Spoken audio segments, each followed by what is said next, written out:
all are such an inspiration to me. I am so proud of how hard you worked, how many doors you knocked, how many phone calls you made.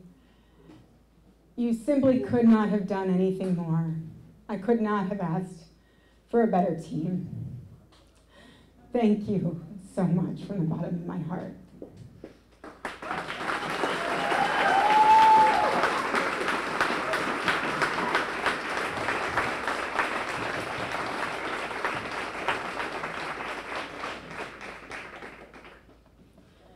I have met the most amazing people across the 9th District in this campaign, and I can tell you, Southern Indiana is full of good-hearted people. And I am just so deeply indebted to each and every one of you for what you have done. I certainly want to thank my family. I know this was a sacrifice. And so my son, Zach, who's right here, being his cute self. Thank you, Zachy.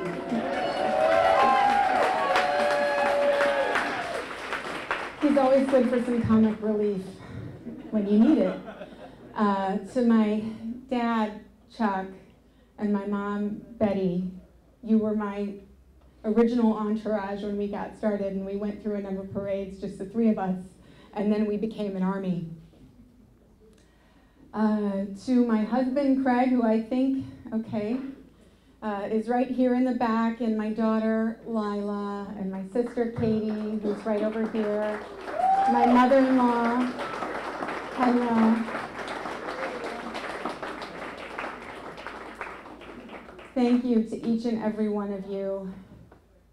There are so many people here who I want to call out by name, but if I did that, I guarantee you, you would be here all night, because I would call out this entire room, and then I would start going through and calling out people in every county too. So I want to tell you how grateful I am to you. I know how hard you worked, and I know, oh Jean, I know how hard you worked. This morning at 5 a.m., do you know that I think half of Monroe County was up doing a silent lit drop on anyone who hadn't voted yet to get them out to the polls?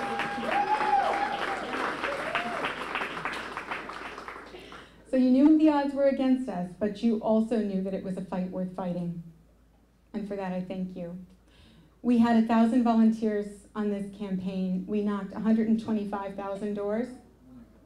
We made 63,000 phone calls. Y'all did things you've never done before. You challenged yourselves to go way outside your comfort zones. You took a whole lot of risks. And I know that some of you, and I'm looking at my students for Liz up here, are going to be the next generation of leaders that we're waiting for. And I'm so thankful to all of you.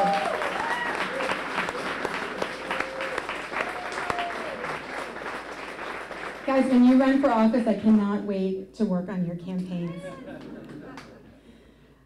I want to thank Brian Peters, my campaign manager.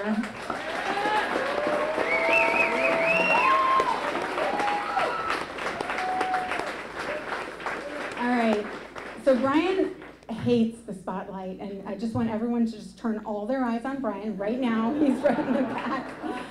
He just worked so hard, and we often joked, because it's hard to keep up with me, and I'm really demanding, and Brian did it, and that's saying a lot.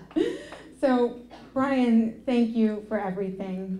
I just, it's really been amazing to be on this journey with you. Thank you.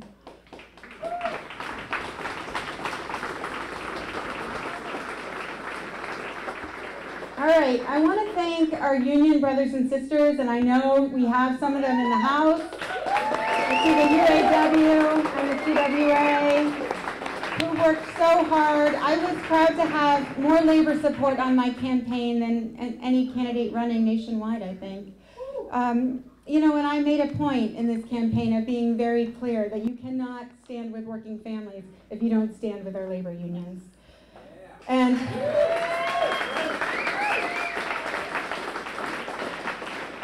labor is making a comeback, and I am so proud to stand with our unions in their fight for social and economic justice.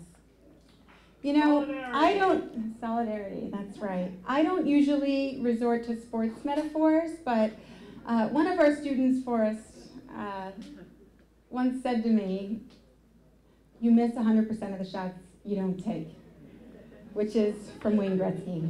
And all right, we took a great big shot here, my friends, and we left it all out on the field.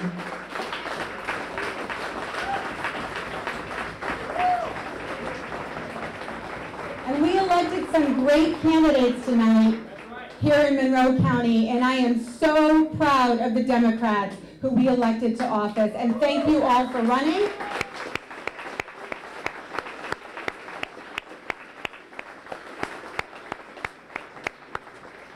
And look, I'm going to be up watching for a very long time because we need to retake the House.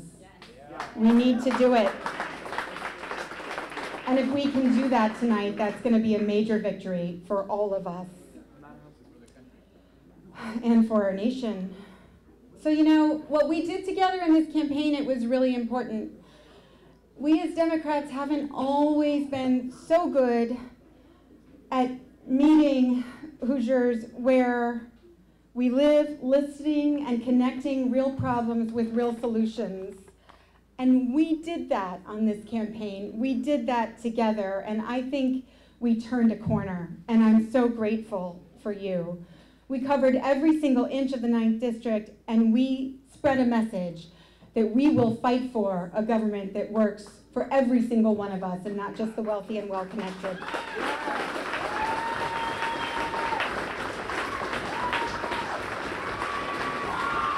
Look, our children heard it. All right. Our children heard it. Our college students heard it. Working families struggling paycheck to paycheck, they heard it too. Our seniors heard it. Our LGBTQ friends, family, and neighbors, women, people of color, immigrants, people with disabilities, people of every religious faith, heard it too. And that commitment doesn't end today, not by a long shot. In this campaign, we've talked about an America that values every single one of us, that respects all of our rights and all of our freedoms, and that leaves no person behind. And I wish our representative, Trey Hollingsworth, all the best. I wish him well, and I encourage him to do what we have done in this campaign, which is listen to all Hoosiers when he makes decisions that affect our lives. We may disagree with him on a lot of things, that much is clear, but he is our representative in Congress, and we will look at him that way. And that means we will keep calling, and we will keep writing, and we will keep speaking up when any elected leader doesn't live up to our expectations. Our friend Jim Sims said it, and I believe it. The power of the people is greater than the people in power.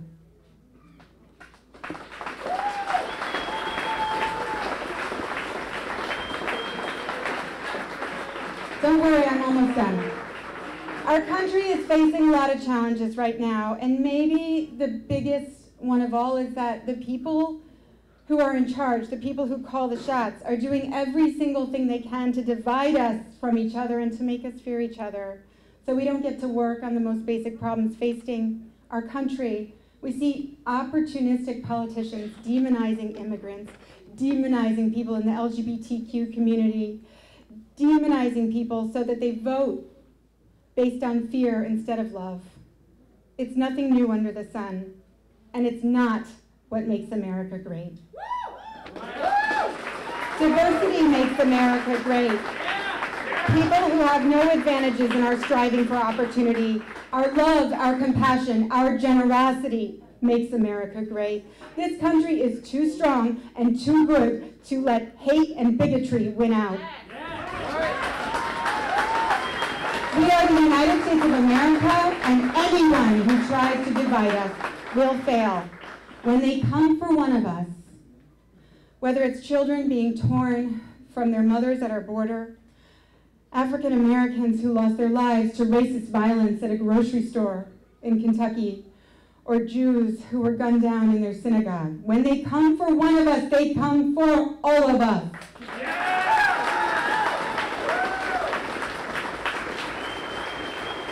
And we don't need to make enemies of people who disagree with us. We are all human beings first. Our message of love and compassion for all continues to echo around Indiana and around the nation.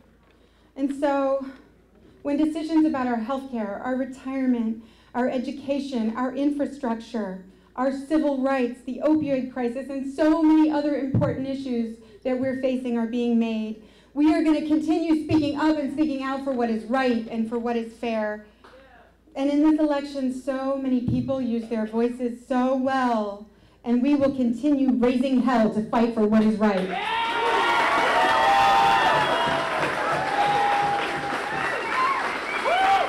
And we are only getting stronger. We're going to continue fighting for an America in which hard work pays off, in which each generation can do even better than the last. An America where we have each other's backs and no one is left behind. I love you all. Thank you. Thank you.